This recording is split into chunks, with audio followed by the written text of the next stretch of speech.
Thank you. You know, I'm really excited to be here to talk about overcoming challenges. Hearing other people's stories about overcoming their challenges as I've gone through mine have really helped me overcome my challenges. So that's what motivates me to share my challenges and how I overcome them, and encourage Heather and Logan to share theirs so that we can hopefully make a difference in your lives, because we know that you have challenges too. Everyone has challenges. Today I'm going to share with you what it was like for me when Heather and Logan were born with multiple visible disabilities that later became known as Miller syndrome and affects only 30 people in the world that are documented in the medical literature. And in addition to those challenges, they both have a separate genetic lung disease. And about 10 years ago, they were both diagnosed with autism. So they do have their share, more than their share, as a lot of people would say, of challenges. So I'm going to give you a little bit of medical background about Miller syndrome, because it's a curiosity to everyone, and we are curious when we see people that have challenges too, especially when they're visibly different. So Heather and Logan were born 3 years apart. Miller syndrome affects the formation of the muscles and the bones.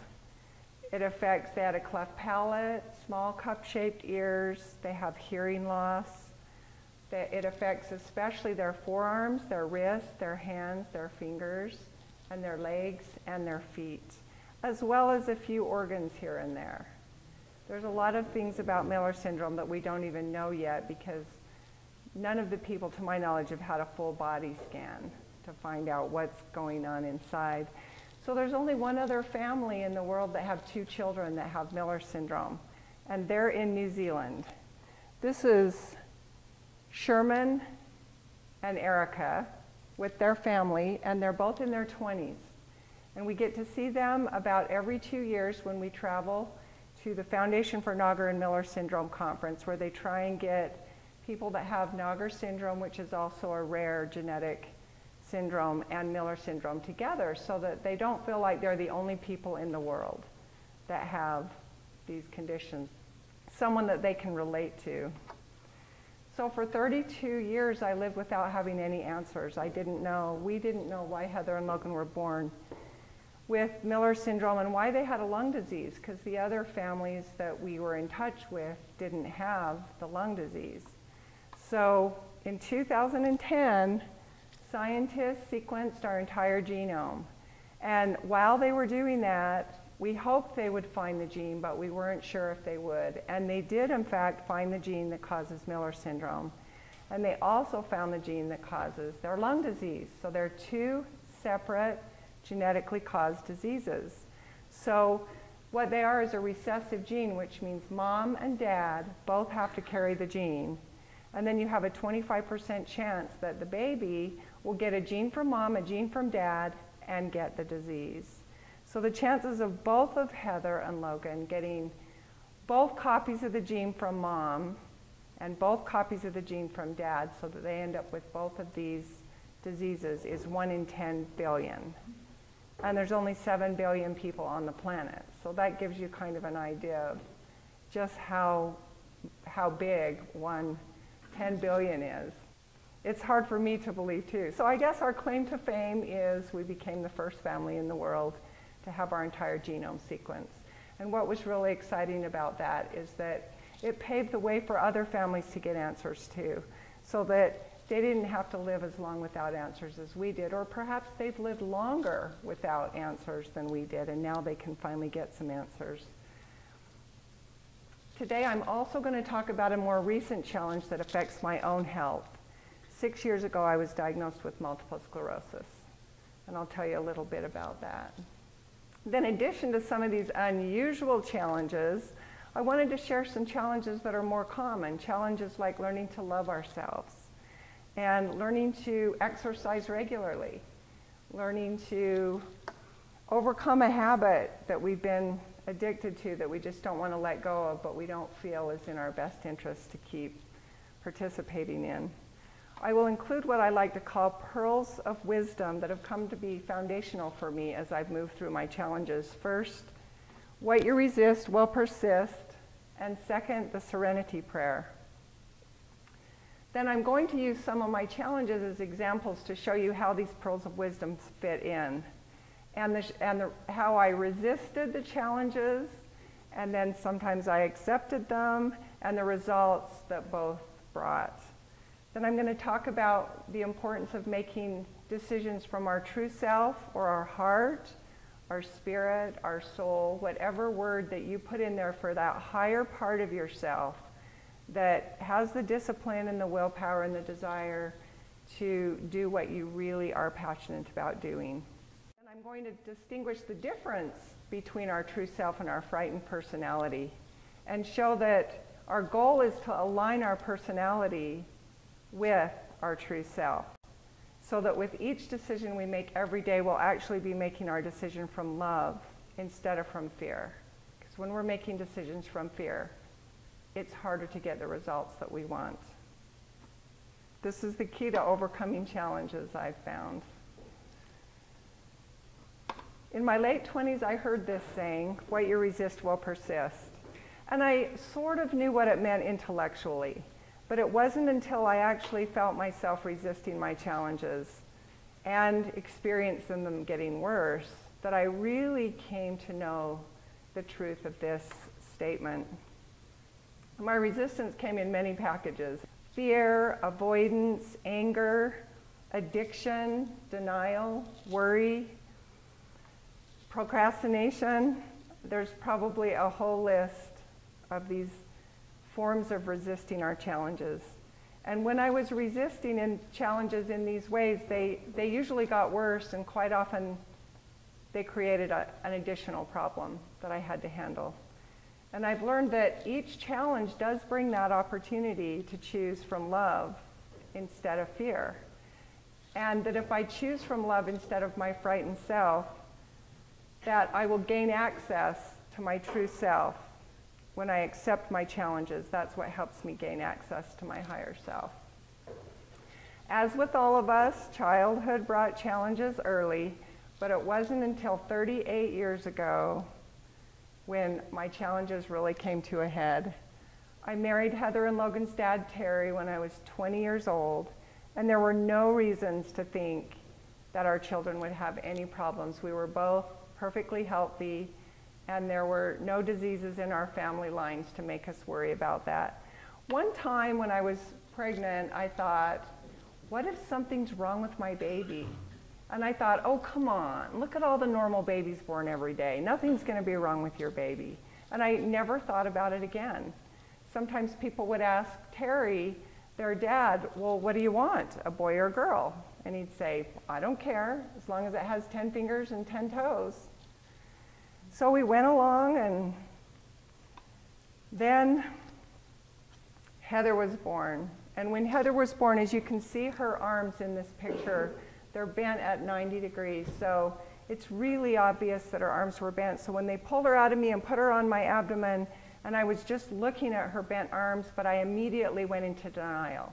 And I said, no, they're not bent. They're going to straighten out. Everything's going to be okay. But then I heard her dad question, what's wrong with her arms? And I thought, uh-oh, it's really happening.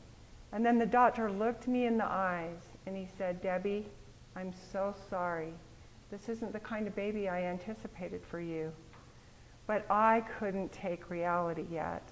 I still hung out in denial. This isn't happening. I just want to go home and pretend like I didn't have this baby.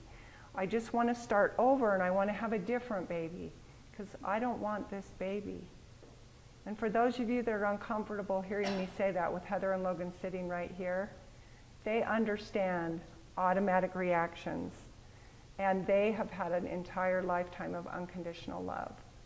So you don't have to worry about them. That night, I cried myself to sleep. I woke up several times thinking it was a nightmare.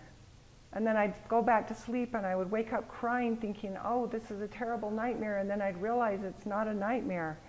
And that happened over and over again all night long. Then in the morning, I was still crying. And I called the nurses station and I asked them to stop all my phone calls because I couldn't bear to hear those 3 words, "I'm so sorry." I cried that whole morning and into the afternoon. And then suddenly I started to get curious about the baby. Mother instincts, perhaps. I think it was my true self or love surfacing instead of my frightened personality. I walked down to the nursery and I was looking in the window and there was only one baby in the nursery, and I thought, that poor baby, she's all alone because all the other babies are with her mother and with their mother, and she's all alone because her mother doesn't want her, and I'm the mother. I stood there with tears streaming down my cheeks. And a nurse walked up to me and she put her arm around me and she said, "Would you like to hold her?" And I said, "Okay." So I scrubbed up and walked into the back room and sat in a rocking chair. The nurse brought Heather in and she placed her in my arms. And I was just sitting there rocking her, looking at her, and I'll tell you, there was no room for fear in that moment. I was looking at her thinking, this is the baby that was inside me all those months. This is the baby that I felt kicking and moving. This is the baby that I was looking forward to. And suddenly my heart opened up and it was filled with an indescribable love. And it was that love that's carried me through all of my challenges. Well, Heather was in intensive care for 2 weeks because she was having trouble breathing. And she was also having trouble eating because she had a cleft palate, which is a hole in the roof of the mouth. So whenever they would try and feed her formula from a special feeder, it would just come out her nose and her mouth. So I wanted to take her home so much. All I wanted to do was go home and be her mother. So the doctor said that if I was willing to learn to tube feed Heather, I could take her home. Well, it was really scary, but I learned to tube feed Heather, and I was finally able to take her home. So this is just Heather, just soon after I got her at home. So my life of taking care of Heather, going to doctors, scheduling surgeries. To this day, Heather and Logan have together had about 55 surgeries. A lot of them were when they were babies. So I was scheduling surgeries. Well, when Heather was about 1.5 years old, I got a phone call from a geneticist, and he said, "We think we know what syndrome she is. It's called post-axial acrofacial dysostosis." I know, it's a mouthful, isn't it? So I was really happy when later they called it Miller syndrome, after the doctor that wrote an article about Miller syndrome. Then he went on to tell me that it will never happen again. It's a chain mutation, it's just a freak occurrence. Well, I was happy to hear that because I wanted to have another baby. So I found a magazine that gave instructions on how to have a boy, and I followed the instructions. Well, Heather was 3 when Logan was born, and I thought that would be a good age because she'd be out of diapers, she'd be off her pacifier, a few things would be, under control. Well, when I was 7 months along with Logan, I went to get an ultrasound because I wanted to be prepared in the delivery room, and I also wanted the doctors prepared, although I had no reason to think there would be any problems at all. So when I was in the ultrasound, the technicians told me that it's a healthy girl. So I went along knowing that they might not be right, but the ultrasound picture they gave me sure looked like a healthy fist. So the day finally came, and just like you've heard them say, you could have heard a pin drop in that delivery room. It was the doctor, the nurse, Heather and Logan's dad, and me waiting.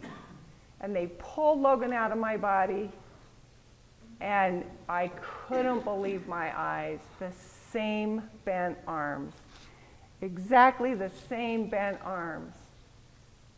Well, Logan was born on April Fool's Day. Can you believe that? Logan was born on April Fool's Day. I really wanted to breastfeed Logan because I heard the weight just falls off when you breastfeed.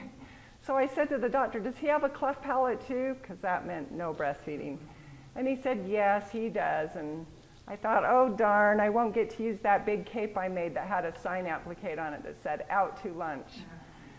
So I was so excited to take Logan home, but he too was having breathing problems and eating problems, just like Heather. So again, I had to brush up on my tube feeding skills before the doctors felt confident that I could take Logan home.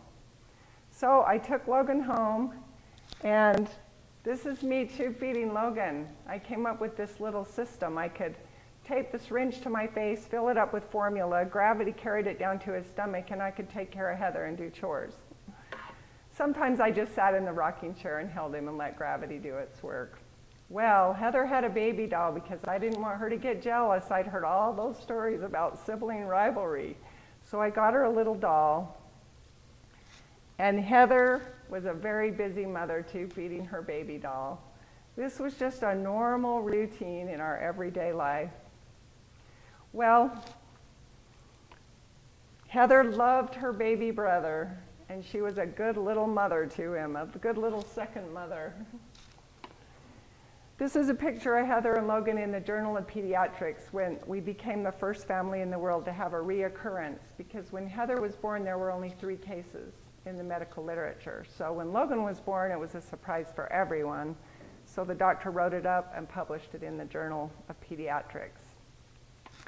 So here's our little family of 4. We dealt with the challenges of surgeries, bankruptcy, and all the fears and all the emotions that went along with all of the challenges that we were facing.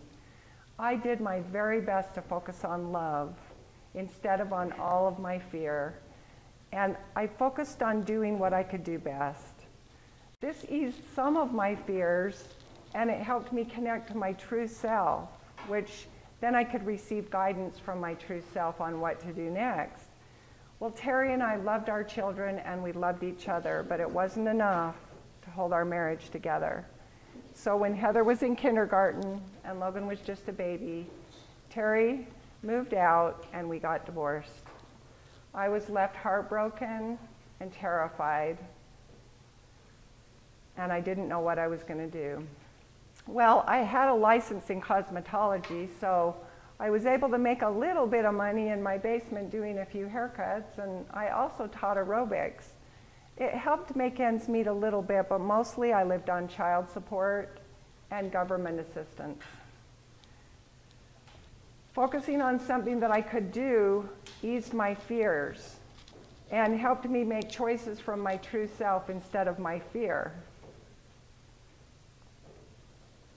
When Heather was about 10 and Logan was 7, I was told about another program with the government that could help me pay some of the bills for families with low income that were raising a child with disabilities. I was so happy when I qualified for the program. And then I received a check, and I had piles of bills that needed to be paid, and although I paid some of them, I really wanted to do something special for Heather and Logan. So I took them to Disneyland. And this is a picture of Heather and Logan seeing the ocean for the first time.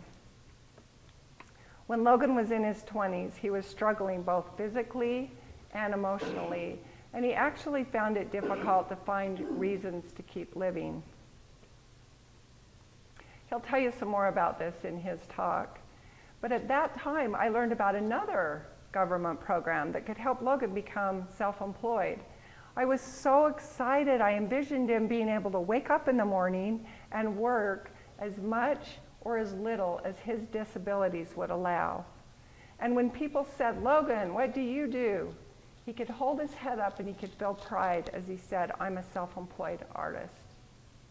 It wasn't easy for me writing business plans and grant proposals and filling out all the piles of paperwork that were required by the federal government, but with some help from my caseworkers, I was able to do it.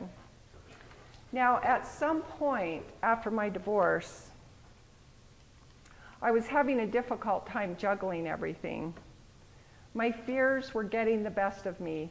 As much as I tried, I just wasn't quite up to it. I was frightened most of the time, and I couldn't seem to connect to my true self.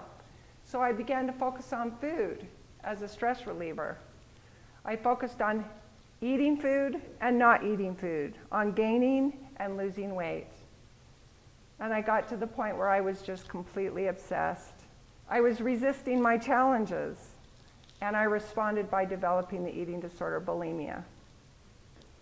My life situation had become unmanageable. I was scared, and I was desperate for help. Not knowing who to ask for help, I ended up over at Cottonwood Hospital in the eating disorder clinic. And they guided me to some free support groups that I could go to and a psychiatrist that I could talk to that took Medicaid. So I started my journey back to better health. During one support group, a woman was on the floor with her hand on my knees, looking in my eyes the way I'm looking in your eyes. And she said, "When are you going to stop being so mean to yourself?" And I thought about that. And I started to realize how mean I was to myself. And that's when I started to learn about self-love, acceptance, and forgiveness. That's when I learned the Serenity Prayer. God grant me the serenity to accept the things I cannot change, the courage to change the things I can, and the wisdom to know the difference.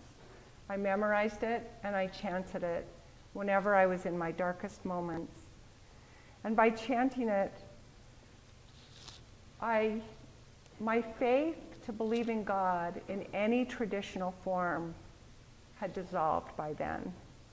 So I had to come to believe in something greater than myself. So I realized that even one other person or a group of people that were in my life to support me was a power greater than myself, or to me became godlike, because they were there to help me. Chanting the Serenity Prayer over and over and over helped ease my fears because I was focusing on something else. And my mind would clear from the fear, and then I was able to connect to my true self and start making some choices from love instead of from my fear. I put what I learned into 3 steps to overcoming challenges. 1, awareness. Look at each challenge individually and decide which challenges can't be changed, and identify the ones for which something can be done. 2, acceptance. Gain perspective by comparing the challenges and focus on those that are changeable and let go of the ones that aren't changeable. 3, take action. Do something to alter the changeable situations. The first part of step 1, look at each challenge individually, sounds easy, doesn't it? But it's not easy if you're in denial and if you're too scared to look at the challenges. So I couldn't do that by myself. I had to find help. So I went to counseling, meditation, prayer, books, family members, support groups. Through this process, I was able to determine which challenges I could do something about and which challenges couldn't be changed. This brought me to step 2, acceptance. My perspective shifted after I compared the challenges and made the decision to focus on the challenges to the changeable situations. So now my focus was on the solution instead of the challenge. And I was able to just let go of the challenges that I couldn't change by just accepting them. This new perspective helped me reconnect to my higher self or my true self so that I could again make my choices from love instead of fear. Next came step 3, action. Now with my focus on the solutions, I was compelled to take action and bring about the changes that I wanted. Focusing on taking actions helped me stop thinking about the unchangeable and gives me that ability to stay connected to my higher self. Now I'm going to use some of my personal examples to show you the steps that I took along the way. So when I was at the eating disorder clinic that I told you about earlier, when the woman said, when are you going to start being nice to yourself? I really did become keenly aware of how mean I was being to myself. I criticized myself all the time. I couldn't even walk past a mirror without seeing my reflection in the mirror and criticizing myself about something. So I accepted this reality that this is true. I am not nice to myself, and I made the decision to take actions to change it. So first, I stopped looking in the mirror, and that's the truth. Eventually, I could walk past the mirror and look in it and not say anything at all. It was just a step-by-step process. One day when I was in 7-Eleven, I saw this beautiful yellow rose. And my higher self said to me, I want that rose for myself. And my frightened personality said, no, it's too much money. It's $3.50, you can't have that rose. And my true self said, but I would buy it for someone else. And I knew that was true. So I bought this rose. And I went home and I looked into the mirror, into my reflection, into my eyes, the way I look in your eyes. And I said, Debbie, I love you just the way you are. And I did that multiple times a day, day after day, week after week, month after month, until eventually I finally believed it. It was at that time that I learned self-love, and I also learned the importance of forgiving myself, because a lot of the reason we don't like ourselves is because we don't forgive ourselves.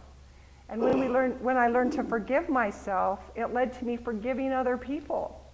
Because when we forgive ourselves, we forgive other people. They're just like us. Another common challenge that people face is exercising regularly. We all know that one, don't we? After giving birth to Logan, I was heavier than I liked being. And I was having a really hard time finding the time and the motivation and the self-discipline to exercise. But regular exercise was a goal of mine, so I was getting depressed because I wasn't working on that goal. So I used the AAAs to help me. I became aware that the reason that it was hard to exercise was because I was afraid of failing. I was afraid of making that commitment and then failing. So I looked at my obstacles, not having enough time, feeling depressed, feeling unattractive, and having no self-discipline. Well, I believed I could change these challenges. And I knew that I could change weight. It would be hard, but I knew it was possible. So I took action and I joined a gym. Well, that doesn't always solve the problem, does it? So on the days when I felt tired and unmotivated and unattractive and I didn't want to go to the gym, I realized if you go to the gym and you do the work, no matter how you feel, it's a natural law, like gravity. You have to get in better shape. It's impossible not to get in better shape if you'll just do it, no matter how you feel. So that's how I got myself to the gym. And eventually, I started teaching aerobics and taught aerobics for 30 years.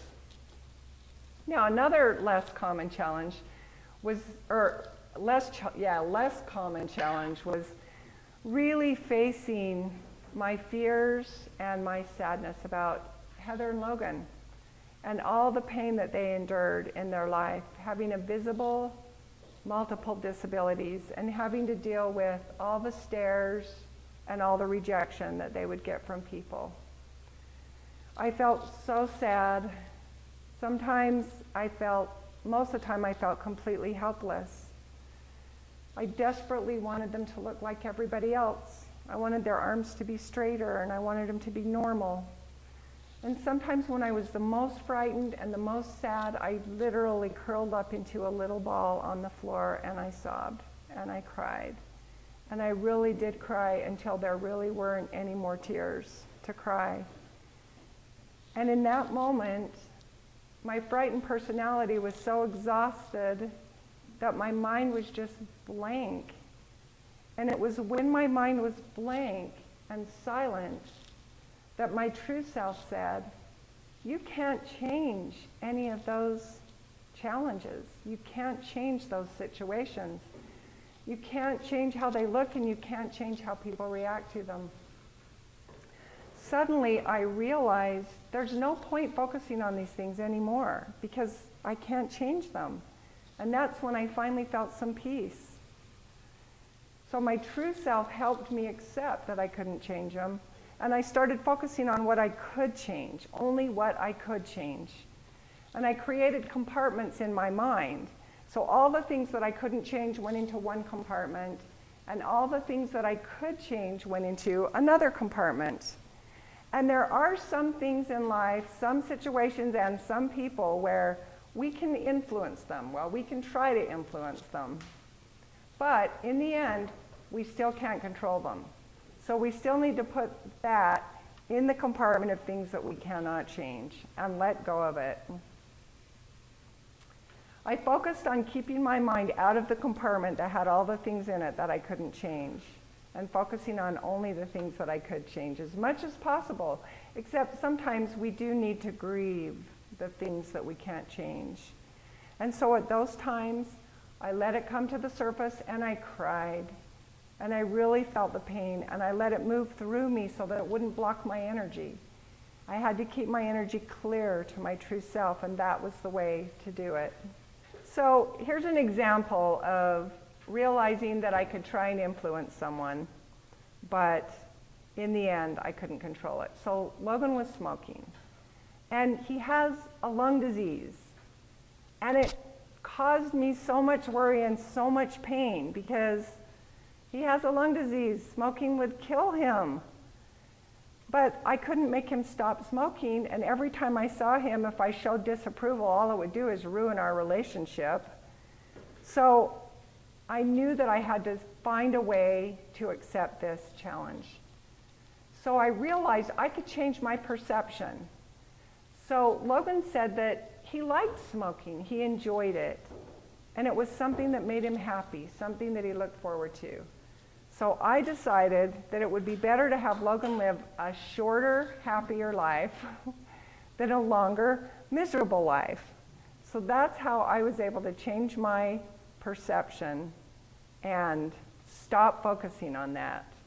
I was happy that Logan did stop smoking a few years ago.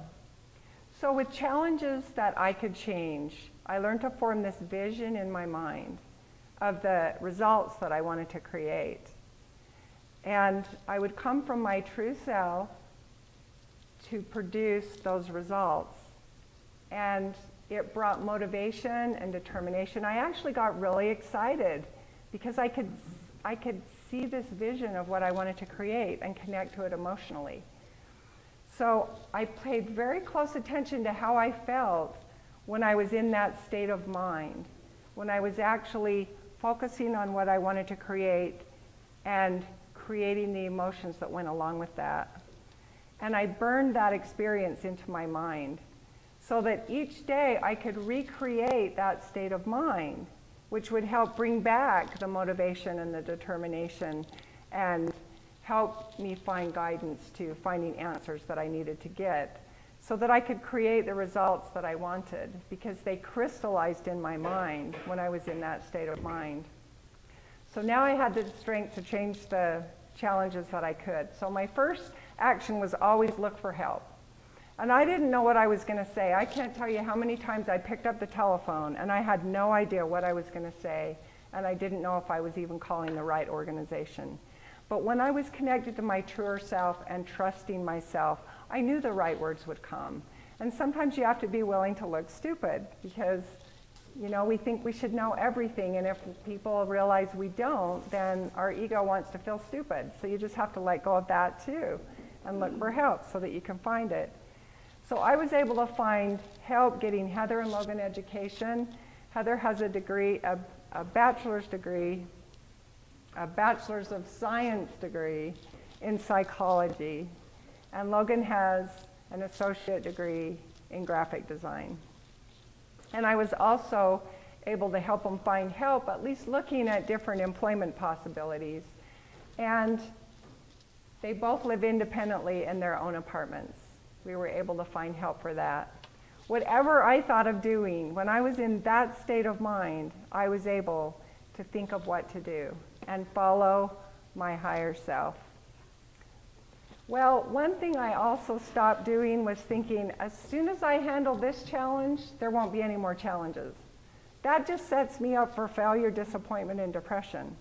Because I started to realize challenges just keep coming. That's just part of life.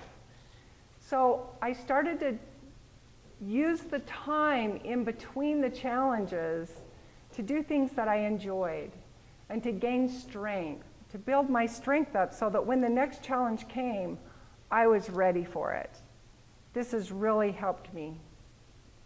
A new challenge came about 9 years ago when Heather was diagnosed with autism. She's 38 years old, so getting a diagnosis only 9 years ago, you can imagine what a shock that was. Another challenge to face. Well, it really explains some of the personality characteristics of Heather that I noticed but didn't really question or understand. When she was a child, she didn't even notice that people were staring at her. She lived in this protective bubble, which was really kind of nice, which is probably why I didn't question it. Because she just went to school and was happy to go to school because school had structure. And she liked her routine, and she just came home and did her routine. And when she was 18, in 12th grade, it was the first time she ever noticed in an assembly that no one was sitting by her. The first time when she was 18. She also discovered those internet chat groups. So she would go on there and she would realize that people have thoughts and feelings about other people. She didn't realize that before. So suddenly, Heather got self-conscious because she realized for the first time that looking different is going to affect her whole life. And she became depressed. And at that same time, she also had a major jaw surgery that completely changed what her face looked like. So when she looked in the mirror, there was a different face looking back at her. And that was very hard for her to accept. So I had to learn to accept these challenges myself, and then also be able to teach Heather to accept these challenges. So we got some help, and just as we were starting to get on this new path of accepting Heather's autism, it took about 1.5 years later, Logan was diagnosed with autism. He was so different from Heather. He knew from as young as a child can realize they look different. He noticed that he looked different and hated being stared at and hated looking different. We were shocked that they both had autism. So it was hard for me to accept the reality that they might never work a normal job. I had this vision in my head that I created, you know, going through all that education, that they could get a job, a stable job like working for the government with good medical benefits.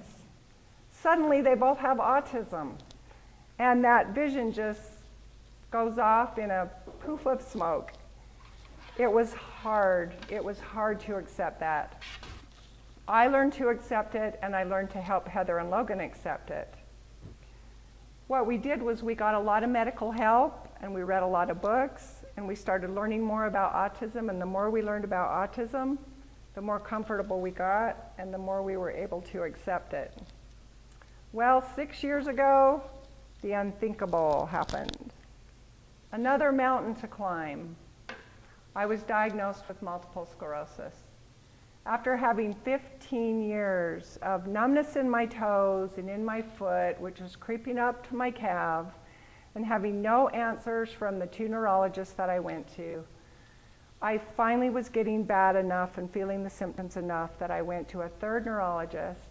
So he did a lot of tests, none of them were conclusive, and he said, "You can get a brain MRI if you want to, but I don't think we'll find anything." And I said, I want a brain MRI.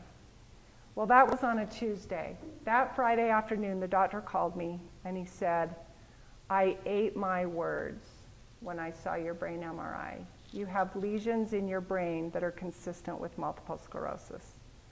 I had multiple sclerosis. I couldn't believe it. I cried. It was hard. I can't even describe how hard that was for me. So another difficult path to accepting new challenges that were before me and overcoming them in every way that I could find possible.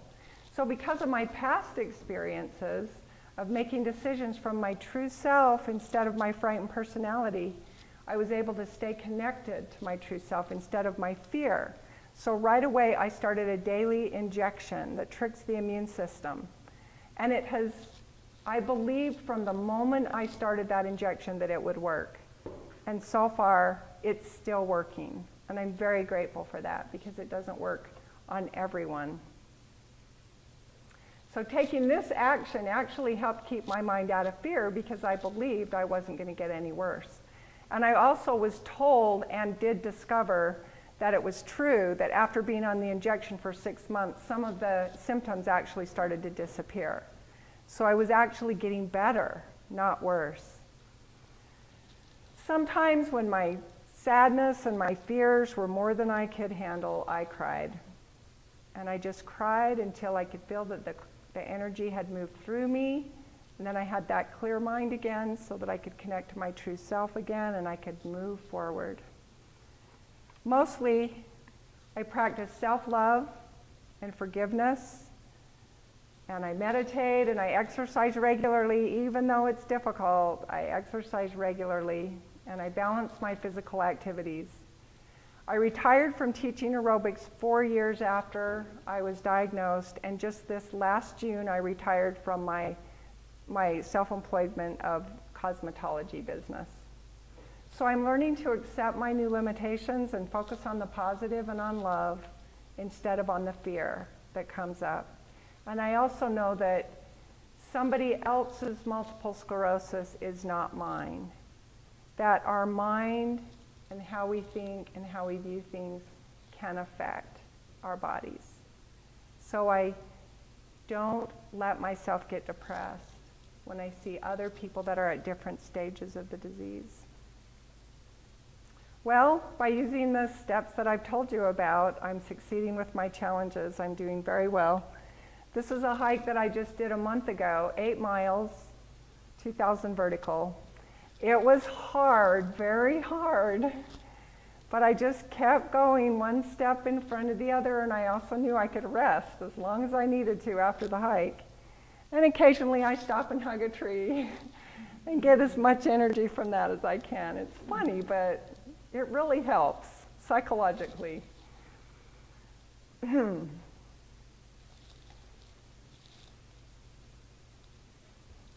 Recently, I took an action regarding a challenge that's more common for a lot of people. I stopped indulging in a habit that I had indulged in for 36 years, drinking way too much diet soda. I'm not talking about a can or two a day. I'm talking about a liter or two every day, from the moment I woke up in the morning till the moment I went to bed. I would wake up at 4 o'clock in the morning with caffeine withdrawal headaches because I hadn't had my Diet Coke fix. Well, when I thought about what my goals are to heal my MS symptoms, obviously drinking all that aspartame and all that diet soda was not in alignment with my goal of healing my MS symptoms. So I decided I was going to stop drinking diet soda. And I knew from past experience I couldn't have just a little bit. I'd already tried that. It had to be cold turkey, nothing. So I stopped, and I'm very happy to tell you that January will be 3 years since I've had diet soda. And it all helps me feel positive about healing my MS.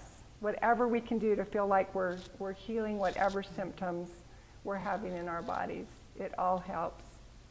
The best lesson that I ever learned was that Accepting my challenges helps me connect to my true self, making it possible to take that action so that I can create the results that I want. 30 years ago, I realized that I didn't want the lessons that I've been learning raising Heather and Logan to just go to the grave with me when my time came. So I wanted to write my story. So I wrote this book, 8 Fingers and 8 Toes, Accepting Life Challenges. And Logan designed the cover. I was so excited when he came up with that idea. So in conclusion, I've shown that connecting to our true self allows us to choose love. And I distinguish the difference between our true self and our frightened personality. I've shown that our goal is to align our personality with our true self so that each decision we make every day we can make from love instead of from fear. And I've talked about the phrase, what you resist will persist, and what I understand this to mean. And I've shown through my personal history situations where I resisted and they did in fact persist and even create new challenges. And I presented to you the Serenity Prayer. I talked about the 3 steps that I used: awareness, acceptance, and action. And I've shown that these are the keys to overcoming challenges. Thank you.